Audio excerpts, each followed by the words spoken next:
What's on, ladies and gentlemen? My name's Ross, I like games, and today we need to talk about another one of those leaders from OP04. I'm seeing a lot of love for the new leaders coming out of OP04, which honestly makes me very, very happy indeed.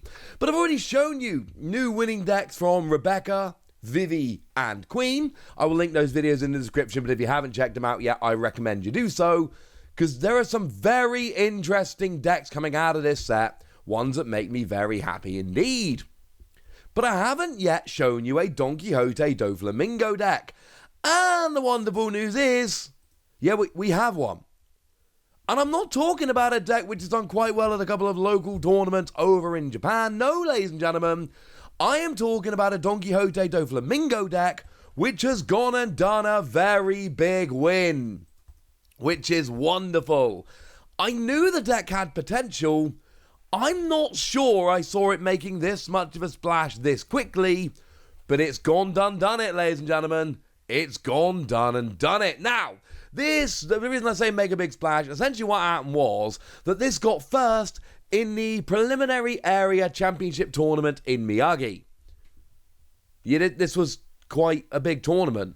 And this went and won the whole gosh darn thing. So we're not talking about a deck that's done alright at a couple of local tournaments and could have some potential.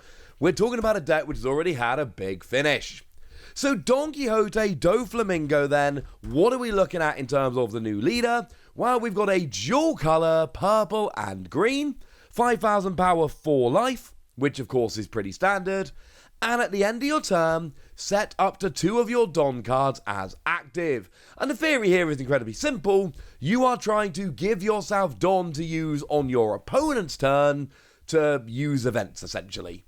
Which is cool, honestly. This is very, very cool. Having Don available on your opponent's turn, even though you used all the Don on your turn, sounds pretty good to me. And it uses a bunch of those film-style characters that I adore from OP02, which makes me very happy as well. So what have we actually got then? Well, we've seen a bunch of dual colour recently, but this is like a proper dual colour deck that actually uses a decent amount of both different colours. That makes me pretty gosh darn happy. So starting off then, we've got ourselves a playset of Buena Fiesta. This is the one from Starter Deck 5. 1 cost, 0 power, but it does have counter plus 2,000, which is lovely. And on play, look at 5 cards on the top of your deck, reveal a film card other than Buena Fiesta, add it to your hand, place the remaining cards at the bottom of your deck in any order. We have seen cards like this see a huge amount of play since the very beginning. This shouldn't really surprise anyone at this stage. So, yeah, this is awesome. This helps you search out film characters. We're playing a bunch of film characters. Now, we do have ourselves a bunch of Tony Chopper coming in here. It is the awesome film one, and it is a film type. Very important for Buena Fiesta. 2 cost, 2,000 power, counter plus 2,000. 2 in a row now. And Don X1, when attacking, rest up to 1 of your opponent's characters of a cost of 2 or less. Although remember that it's got 2,000 power. If you want to be attacking into the leader, you've got to get up to at least 5,000, because leaders have 5,000 and the tie goes to the attacker. But you've got counter plus 2,000 and you can rest characters as well. This is a very, very good thing. Now, we've also got a playset coming in here of one of the new super rares from OP04. We have got ourselves a playset of Sugar. Now, what we got with Sugar here is 2 costs, 0 power, counter plus 1,000. So we've not got much power yet. But on your opponent's turn, once per turn, when your opponent plays a character card, if your leader has the Donquixote Pirates type, it does, rest up to 1 of your opponent's characters, then rest this card. Basically, on your opponent's turn, when they play a character, you rest a character, which is super annoying, but also kind of funny. So yeah, this one isn't attacking, this is what it's there for. Also on play, you rest up to 1 of your opponent's characters for a cost of 4 or less.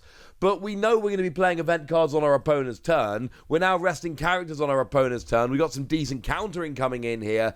This is a deck which is aiming to frustrate your opponent, and I think it might do so.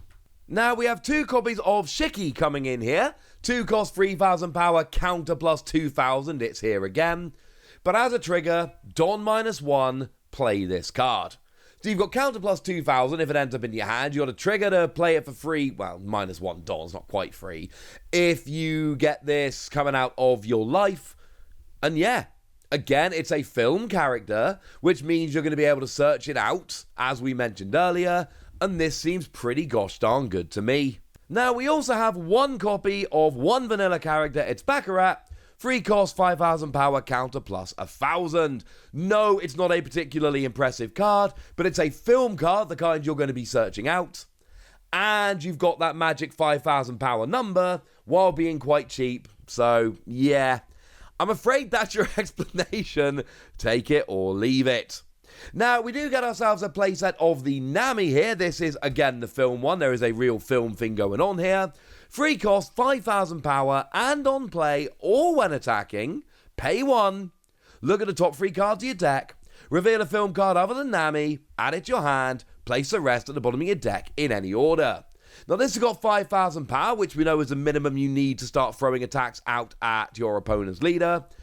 And it's a play skill and an attack skill. And it's also searching out like Buena Fiesta does. This is why we're going hard into film characters in this particular deck. Because, well, yeah, we're just being able to search them out. And this is awesome. Now we have 3 copies of Brooke. Again, OP02. Again, the film version. 4 cost, 5,000 power, counter plus 1,000. But on play, you can play up to 1 film or Straw Hat Crew character with a cost of 3 or less from your hand.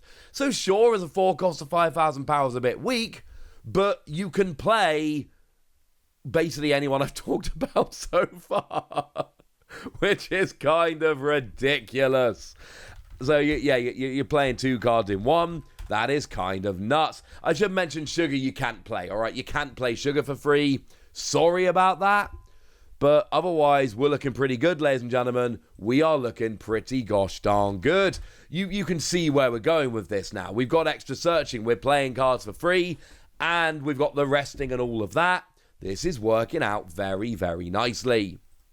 Now, we do have a playset of Uta here. This is a user that came around in Starter Deck 5. Starter Deck 5 getting a lot of love in this particular deck. 4 cost, 5,000 power, counter plus 1,000. And it's got blocker, the first blocker we've seen so far, that's pretty big. And on block, Don -1, rest up to 1 of your opponent's characters of a cost of 5 or less.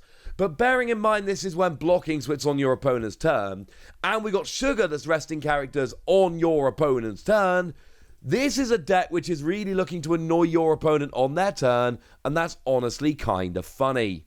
Now, we have coming in here 3 copies of Guild de Sorrow. 5 cost, 6,000 power. When attacking, Don -2, draw 2 cards. Like, it's not ideal. You don't want to get rid of your Don, but this is draw power. It's a decently powerful character, but it's also draw power. And it really is as simple as that. We want draw power. This gives us draw power. Now, we're playing a bunch of Straw Hats here. It would be rude if we weren't playing Luffy. We are playing Luffy. We are playing the... Oh, again, it's the film Luffy, obviously. 7 cost, 7,000 power with blocker. So we got a couple of blockers here. They are among the more powerful blockers. So we are really trying to, well, stop attacks, but survive at the same time. And on play, play up to 1 4 cost or lower film or Straw Hat Crew from your hand. Yeah, this is kind of ridiculous. Remember, Brooke also does this. Brooke also allows us to play a character from our hand, although I should mention, I suppose, that Brooke is a 3 cost or lower, and Luffy is a 4 cost or lower, but we're playing a bunch of characters for free here, which is redonkulous, ladies and gentlemen. Absolutely redonkulous. It's a bit of a theme.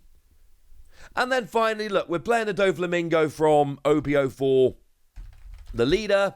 We're playing a character as well. 10 cost, 10,000 power. But on play, a total of 3 of your opponent's rested characters or leaders do not become active during your opponent's next refresh phase. Well, I've already shown you a bunch of cards, a bunch of characters in this deck that will rest your opponent's characters on your opponent's turn. Now, we're also got this that stops your opponent refreshing, which is essentially the same as resting them on your opponent's turn, because it still means they can't use it. It still means it comes into your turn rested. And yeah, You can see a theme going on here. Lots of resting characters, lots of resting on your opponent's turn, stopping them, refreshing. It's just annoying and kind of amazing, honestly, ladies and gentlemen. Kind of amazing. Now, I did say we are going to want some events here so that we can play them on our opponent's turn, so that we've got our Don ready to go. And it's no surprise they're mostly 2-cost events with one exception, because 2 is the number of Don you're going to have available basically every turn on your opponent's turn. So clearly 2 is kind of the magic number here. That's make sure you can always have them. Now we do have a 1-cost here. It is Paradise Waterfall, and we've got a counter. Your leader or up to one of your characters gains 2,000 power during this battle. Then set one of your characters as active. Really good for getting 2 looks in with a blocker. I told you the blockers we're playing here are a bit more powerful than you see in some decks. But if you can essentially restand them and get 2 blocks in one turn, that does kind of explain it.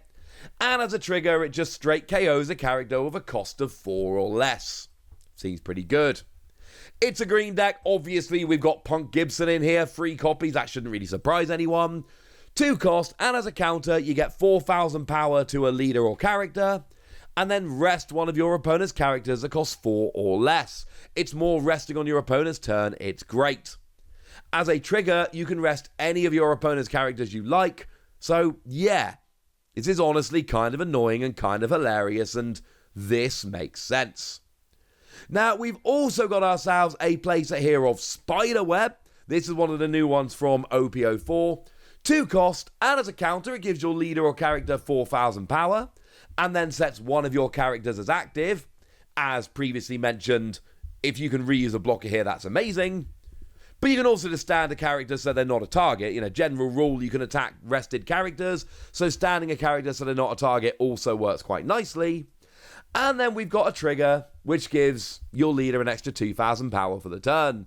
But bearing in mind your opponent has to go through your leader to take out your life, this makes perfect sense. Now, I know I said we're dual colour here and we're mostly green, but we do have a single purple event card we're playing here as well. We've got 3 copies of Thunder Bagua.